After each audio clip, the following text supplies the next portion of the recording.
batting 1,000 today. Okay, so we get to Jeremiah 14, and oh, they're not coming back. Yep, there we go. View 2. All right, view 2. Put them on. I'm going to need you over here. Something's not. You got it? I think, but I can't tell. Oh, the other's on. There. Okay. Now look in verse 16, Jeremiah 14, we continue. And the people to whom they prophesy shall be cast out in the streets of Jerusalem because of the famine and the sword, and they shall have none to bury them, their wives, their sons, nor their daughters, for I will pour their wickedness upon them. And therefore thou shalt say this word unto them, let mine eyes run down with tears night and day, and let them not cease, for the virgin daughter of my people is broken with great breach, a very grievous blow. Now in a different way, but you see that idea. I just wanted to bring the etymology, the idea out. Here we have the tears flowing because God does judge in his righteousness. Kind of interesting. The weeping prophet over Israel and Judah. Viewing God's justice and judgment versus Israel. Look in Ezekiel chapter 9. Ezekiel is the book about the presence of the Lord.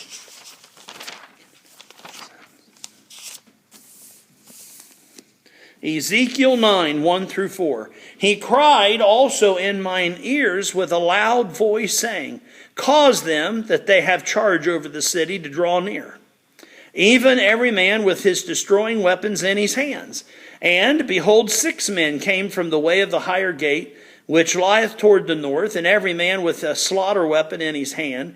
And one man among them was clothed with linen, with a writer's inkhorn by his side, and they went in and stood beside the bronze altar.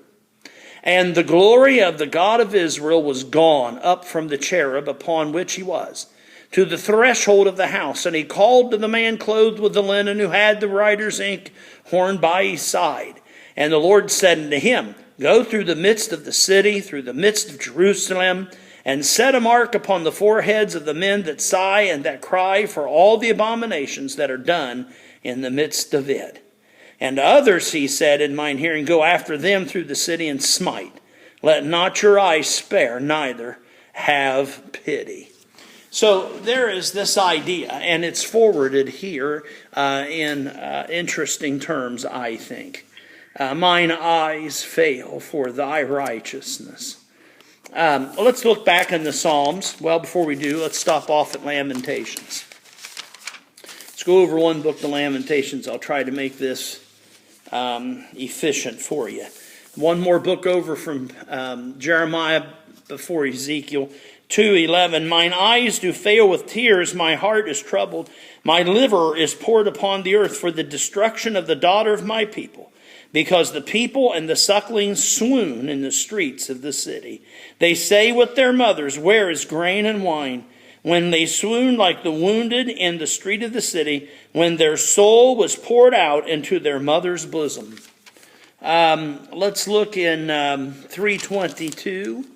3:22, Lamentations 3:22. You know this song. It is because of the Lord's mercies that we are not consumed, because his compassions fail not. What song does that sound like?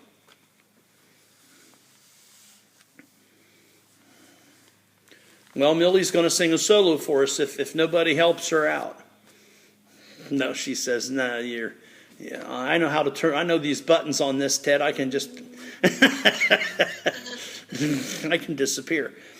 Great is thy faithfulness. Morning by morning. Yeah, okay. That's it. They are new every morning. Great is thy faith. I didn't read the next verse because you would have got it too easy. That's where the songwriter got that, from the book of Lamentations. The Lord is my portion, saith my soul, therefore will I hope in him. The Lord is good unto those who wait for him, to the soul that seeketh him. Great is thy faithfulness. And through all of this, God is faithful. Salvation, deliverance. Look with me in the book of Exodus chapter 14 for just a minute. Exodus chapter 14.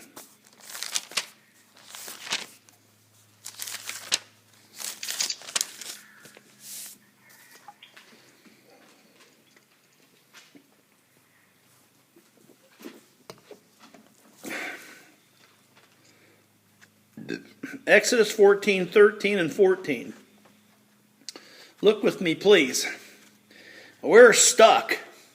Boy, Israel's got the Red Sea on one side, nothing but wilderness on the other side, and behind them is this elite destructive army of chariots with the Egyptians. They don't have weapons; they're slaves. They can't fight. Don't ask them to pick up a shield. They haven't gotten an army yet. Remember? They got gold. They went and misused that later. But anyhow, rascals. Now look in chapter 14, verse 13. And Moses said unto the people. I don't know how Moses did it sometimes.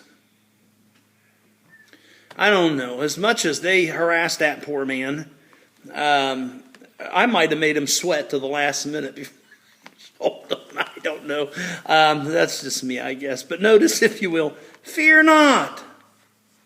Stand still. And see the what? Salvation of the Lord. You haven't calculated Jehovah into the equation.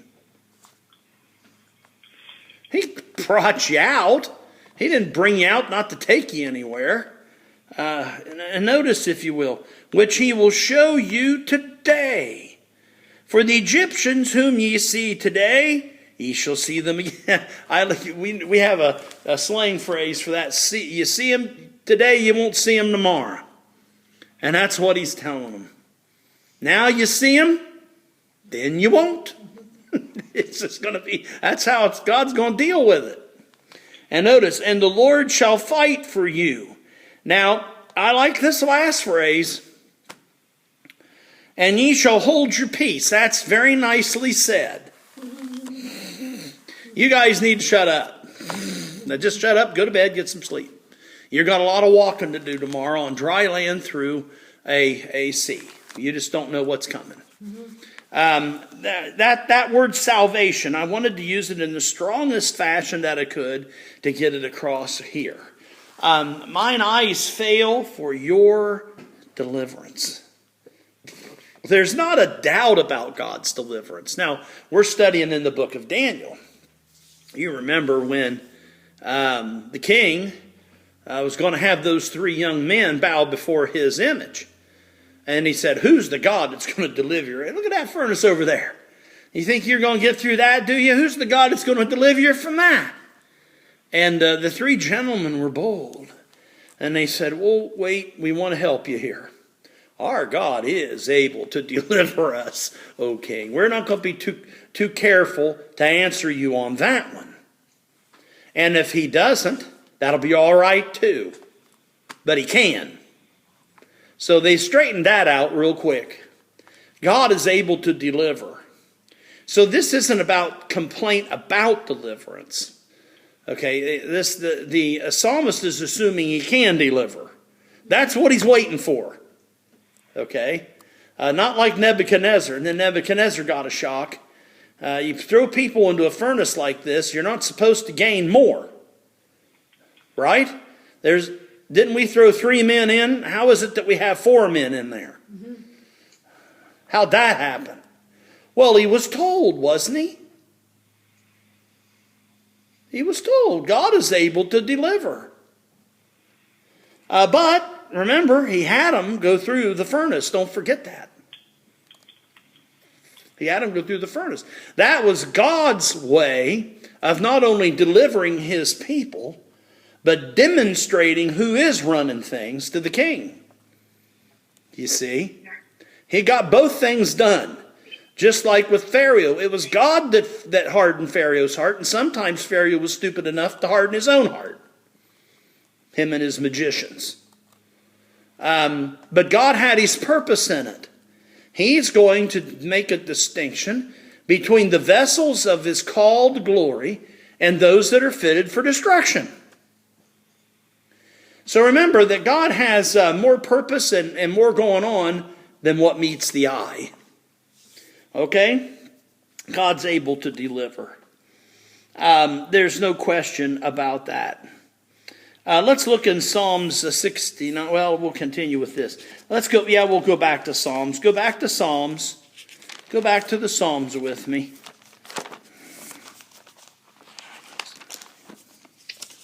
Psalms chapter 18. And notice in verses 1 and 2. I will love thee, O Lord, my strength. For the Lord is my rock and my fortress and my deliverer. My God, my strength, in whom I will trust. My shield and the horn. Now that idea of horn usually means strength. Usually means strength. Of my deliverance, salvation, and my high tower. I will call upon the Lord who is worthy to be praised. So shall I be saved from mine enemies. Let's look in same one. Verse 35, I think. Verse 30, yes. Thou hast also given me the shield of thy salvation, and thy right hand hath upheld me, and thy gentleness hath made me great. Verse 46 of the same psalm. The Lord liveth, and blessed be my rock, and let the God of my salvation be exalted. It is God who avengeth me, and subdueth the peoples under me. He delivereth me from mine enemies. Yea, thou liftest me up above those who rise up against me. Thou hast delivered me from the violent man. Let's look at this deliverance and righteousness together. Look in Psalms chapter 24. Psalms chapter 24. Looks like I got verse 5. Psalms 24:5, he shall receive blessing from the Lord and righteousness from the God of his salvation. Psalms 24 is about the king reigning, the reigning shepherd, who is the King of glory, the Lord strong and mighty, the Lord of hosts. He is the King of glory. And this is the generation of them who seek him, who seek thy face, O Jacob, Selah. Lift up your heads, O ye gates, and be ye lifted up, ye everlasting doors, and the King of glory shall come in. Okay, look in 37:39.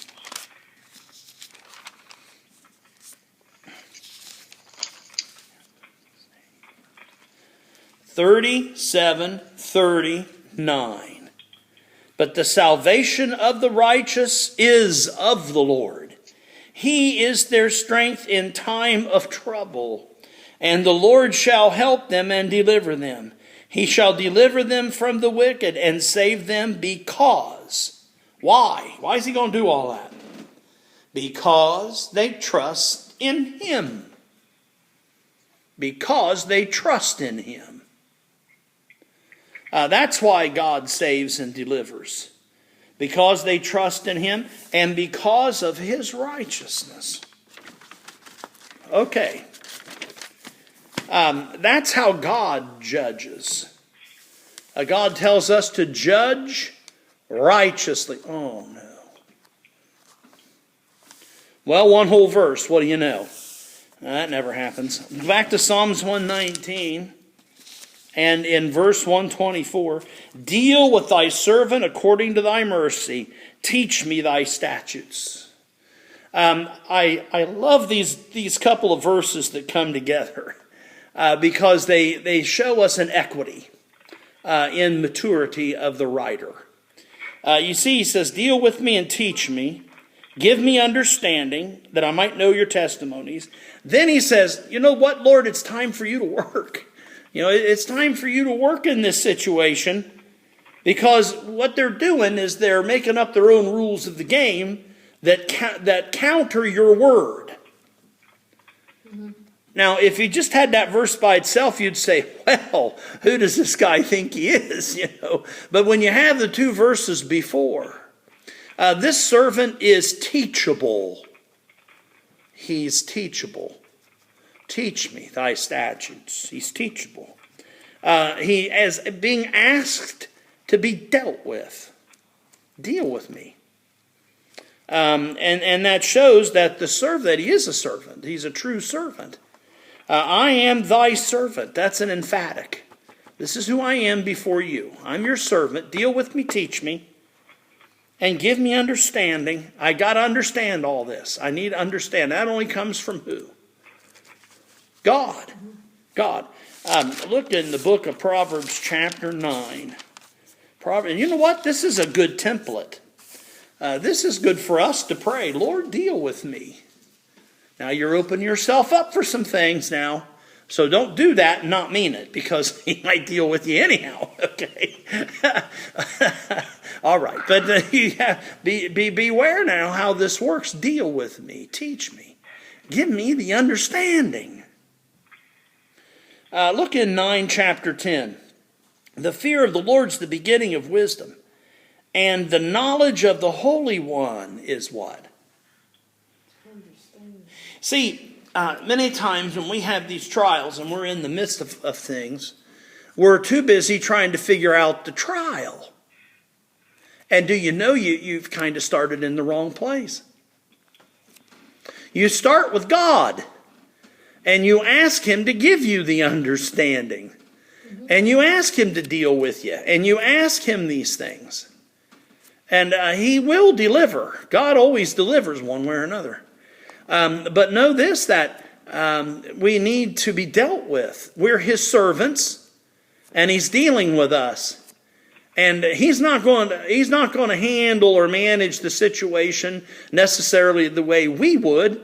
Try to remember, you and I aren't God. God is going to handle it, and He's got a whole lot more invested than you do. And He is wiser than you are, infinitely, and so, and me too. We think we see it all, and we think we know it all, and we got all the answers. We're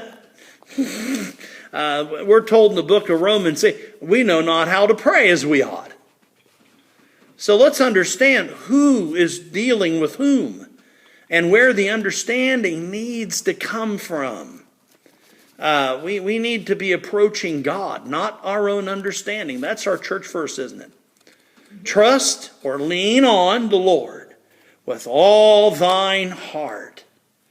Right? Lean not to your own understanding. In all thy ways acknowledge Him, and He shall direct thy path. Don't keep going on in the path you're in, or the path you want. That's not serving. You're serving yourself. You're not serving God. We serve God. We need to go in the place He wants us to go. Okay, that's enough. We'll look at 124 and hopefully a little more than that next time. And I hope these things are a good template, a good guide to us, especially in these kinds of days. And watch out when other people, the media and politics, try to tell you this is what it's all about. Well, the Most High ruleth in the kingdoms of men. God has His sovereign purpose. He's working out something for Himself, sovereignly. And His kingdom is the kingdom that's an everlasting dominion. And it'll never fail. Okay. Thank you all for your patience and your flexibility here today. Nothing I could do. You got to have breaks. Struggle with it all I want. You still. It's what the mechanic told me. He's a devout Catholic. I can't get him out of the Catholic Church. And he tapped me on the arm. He says, "At the end of the day, brother, you got to have something that stops the car. You do want to stop the car." So, yeah. So let us put those brakes on, and then you can go and do what you need to do. So that's what happened here today. All right. And they took me last minute. They took me in the morning and had me out in the evening. That ain't bad. No. That's not bad. Okay, everybody. God bless you. Keep praying for one another. Hey, I hope you guys are calling each other in between services and encouraging one another. So don't be afraid to do that, You're allowed to do that. Yeah, I'm sure Jeannie would like to hear from Lynn. And I'm sure that you all would like to hear from each other. I hope you'll encourage one another. It says, exhort one another daily as you see the day approaching. So Richard and Lynn, if you need material out there, would like me to drop by the house of your neighbor, I'll be happy to do that. Just let me know, okay? Okay. Lynn, are you okay? Yeah, I'm all right. All right. You're looking a little sad. I don't know why that is. No. All right. Sorry to call you out. All right. I try to do what I can while I've got you. Okay. Yeah. Okay. All right. Rich, good to see you. Good to see everybody. And we'll look forward to seeing everybody on Sunday. God bless you.